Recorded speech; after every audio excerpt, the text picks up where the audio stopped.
All right. Good morning, everyone, and welcome to this segment on psychology of eating.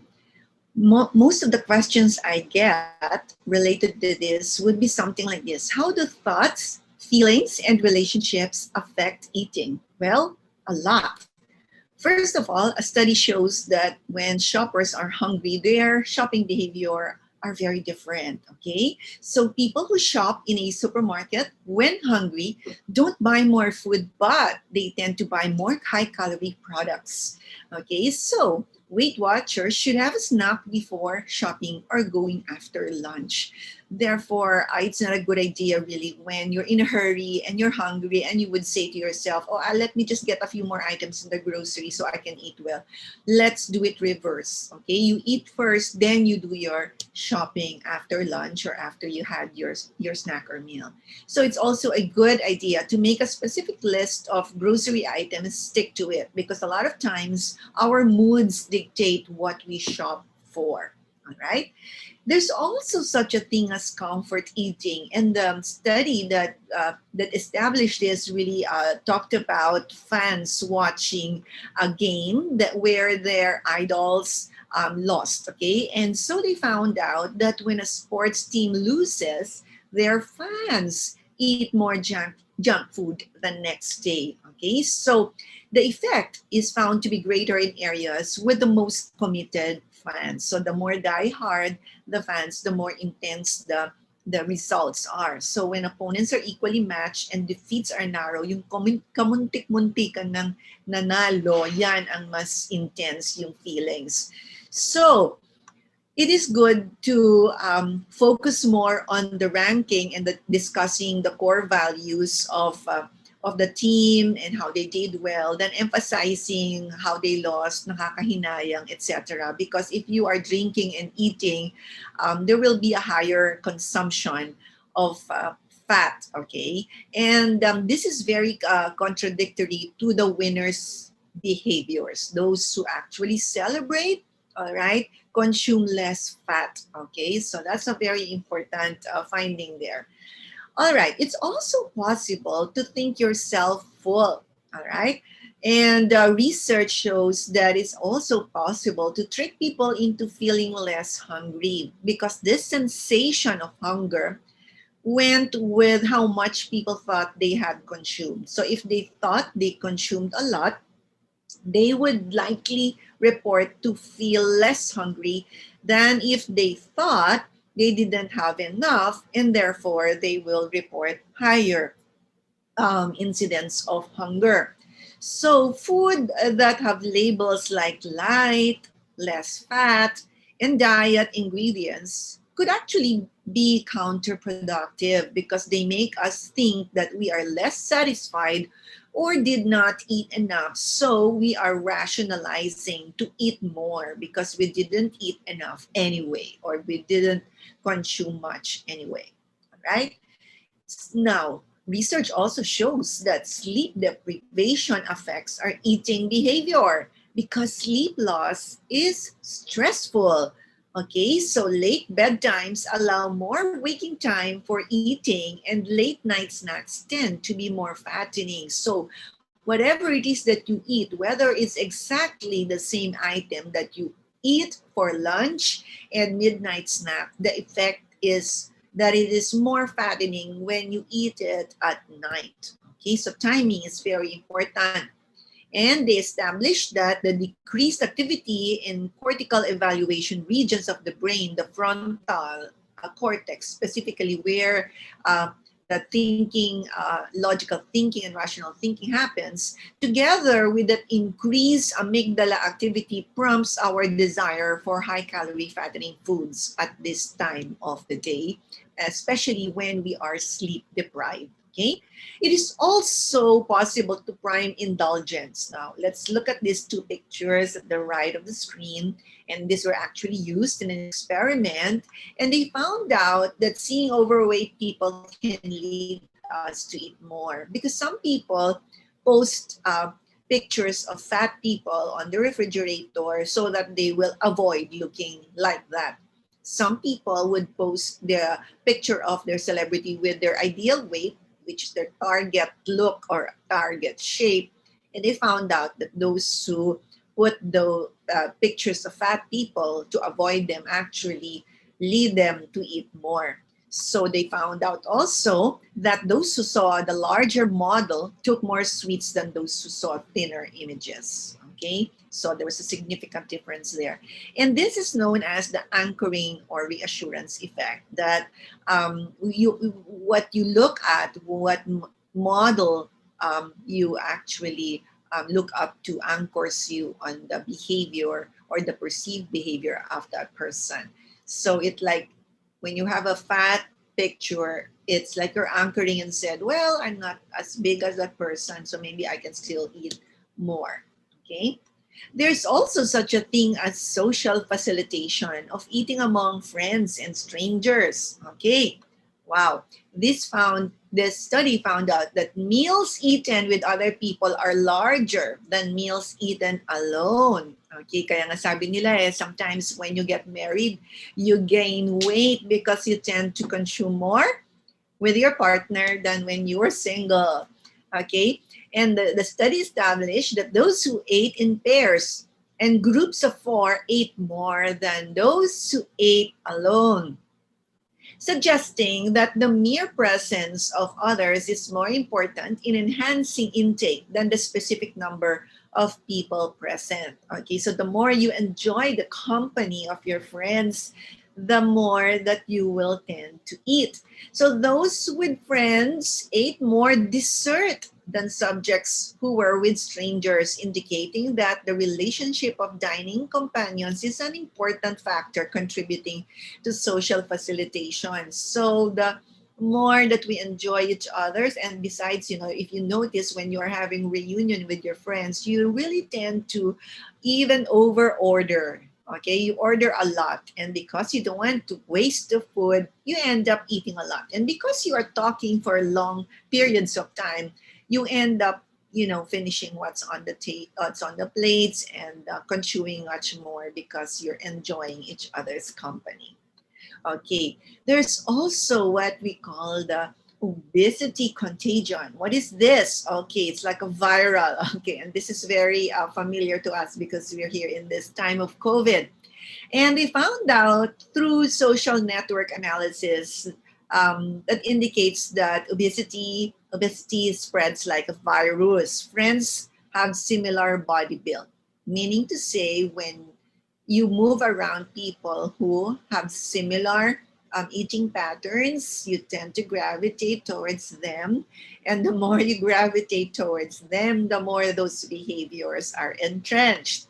So the norms for acceptable body build, portion size of food, etc., may be passed, okay, or what we say contaminated among friends to influence weight. Of course, the contamination or contagious effect of eating behavior is unlike the physical virus, for instance, but it's really more like the social behavior and the passing on of norms. Therefore, you will also notice within a family that similar eating behaviors, similar values, for instance, on what is the acceptable portion in eating is really passed on within a family.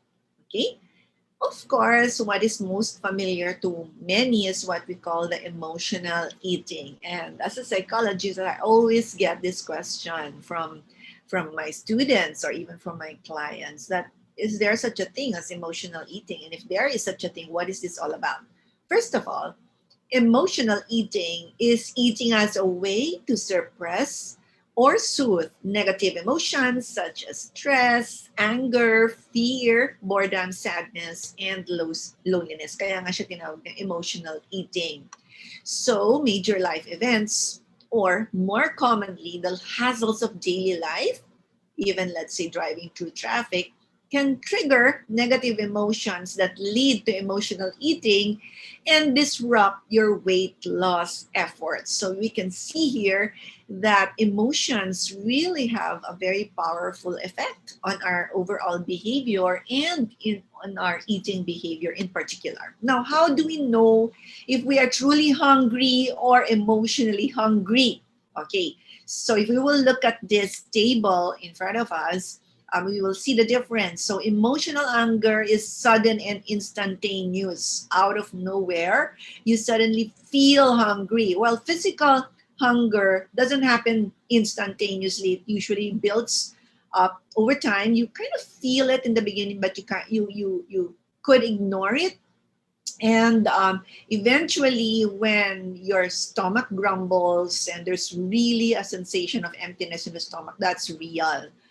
However, in emotional hunger, there is a specific craving for food items. So it's not just, okay, I need to fill up my stomach so that to silence this growling or rumbling in my stomach, but I need to eat a chocolate. I need to have that bag of chips, okay?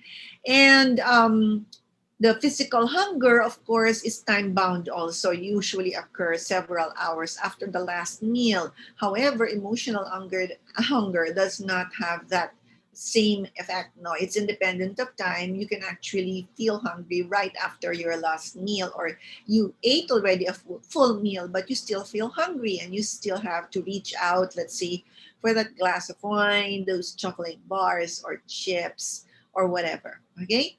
And the physical sensation of hungry disappears after you've eaten a meal for physical hunger, but for emotional hunger, it's not necessarily that way. And despite, for example, the sensation of fullness, there's still that desire or craving. Okay. And the satisfaction is temporary. Okay. So you need to know yourself well enough to be able to distinguish whether you're experiencing emotional hunger or physical hunger. So emotional eating has a very temporary effect. Okay. The emotions that triggered that emotional eating are likely to return right away. And then you will have that added feeling of guilt about eating when you're not hungry or eating more than what your body needs. And if you are in a weight loss program, this will really be a major setback. Okay. So this can also be like an unhealthy cycle or vicious cycle where your emotions trigger you to overeat, and then you beat up yourself, and then you feel terrible, and then you will feel emotionally hungry again, and then the cycle goes on, and it's very difficult to get away from that. So the next concern that people have is, is eating related to mental health? Absolutely, I would say. Well, you have this phenomena of anorexia, and this picture on the right is a real picture that went viral actually in social media, and it belongs to an actress, Rachel Farouk, who is only 37 and 5'7" in height, but only 40 pounds. And she really disintegrated in this body after coming from a normal weight. So, what is anorexia? Okay, first of all, it is an eating disorder characterized by an abnormally low body weight, intense fear of gaining weight, and a distorted perception of body weight. Okay, so it is a disorder that really leads people to this kind of state that could actually be fatal, because when you are underweight, extremely underweight, of course, all your internal organs could shut down and lead to death. So it is an unhealthy way to cope with emotional problems. Normally, it's not the weight itself which is the problem. However, the person begins by wanting to control her weight, but actually there are underlying problems. So when you have anorexia, you often equate thinness with your self-worth. And a lot of this is actually triggered also by what society considers to be a desirable weight. Sometimes it's unrealistic models with very thin bodies, and as early as childhood, girls, for example, are exposed to dolls, Barbie dolls, with unrealistic body proportions. And so we grow up thinking that thinness is actually desirable. Okay. The other a type of extreme emotional eating that is pathological actually is what we know as bulimia. Okay, what is bulimia? It is actually binge eating of high-calorie food. However, it is followed by purging or self-induced vomiting. For those of you who have never experienced this, perhaps you will think that what you eat and then you induce vomiting. Yes, actually that is the experience of bulimic patients. Okay, whereas anorexia goes with anxiety and constraint, bulimia relates to impaired self-regulation and impulse control. So there is the loss of control, but to regain oneself after losing control because you gave in to eating, you will now induce vomiting to expel that which you were not able to control in your eating behavior. So comorbid with border is this borderline personality. So those who have bulimia also have high predisposition for borderline, for personality disorder, substance abuse, could be also shoplifting, self-mutilation, and sexual disinhibition. So you see, this is a very, very serious case related to eating behavior. So how do we now nurture a healthy relationship with food? Because whether we like it or not, food is a very important component of our daily functioning, and we can actually be at a threat, mental health threat, if we are not able to manage our eating. So the eating part is not just the body, it is actually related to the mind. Now, in this day and age, we are very used to what we call mindless eating. Okay? Mindless eating happens when we consume food without thinking about what we are eating, because we are either multitasking, either using the computer and, by the way, also eating, or eating, but instead of really minding what we are eating, we are scrolling on our phone. How familiar is this to everyone? Or watching Netflix or binging on TV shows while eating. So eating has lost its novelty as a very important activity that we do, that we actually honor and respect. It is just an aside. It is something that we have actually come to make us one of the multiple activities that we can do with others. And this actually is a culprit, because when we are doing mindless eating, from the nature of mindless eating, we are not aware of the calories, the nutrition that we are consuming. Neither are we aware of that feeling of being satiated already. No, napuno na yung tiyan mo, hindi mo mamamalayan kasi nga may ginagawa kang iba. So normally we tend to consume more than what our body needs. Okay? Now, our brain is like our garden, and the roots are nurtured by the food that we eat. So even the health of our brain, our physical brain, and the mind, okay, that is not just physical, but definitely connected to the brain, is nurtured by the food that we eat. Okay, so whatever we eat actually affects the brain. So studies have also found out that 95% of serotonin, or the feel-good hormone in the body, is created in the gut. It is not something that we create in our mind. The serotonin, which is a hormone, is actually generated by the food that we consume in our gut. And so our mood is definitely shaped by our food. There is no um, guessing anymore about this. Our moods have already been established as being shaped by our food. And that gut feeling that we use as a term, when we say that I feel it in my gut, I have the gut feeling, is actually real, because that gut has a feeling, and that mind is also nourished. So we cannot say that the gut has no intelligence, or that the mind doesn't have food. Okay, so we need to be able to make that connection.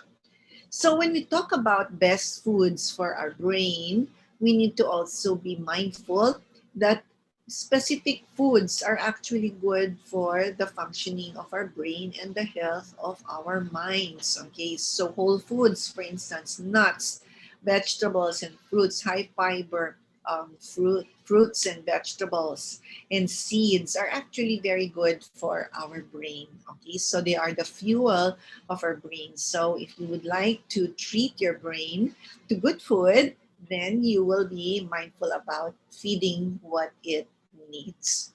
Okay, and of course, a lot of the whole food and plant-based diet has been found to be good for the brain, where the minimum consumption of fats and oils, okay, are recommended, followed by leafy greens, legumes, greens, vegetables, and fruits. So the biggest part of the pyramid, the widest part, is really the fibrous fruit and vegetables, followed by greens and legumes, leafy greens, and finally minimal fats and oils. Okay, so if you want to treat your brain to good food, then think about these.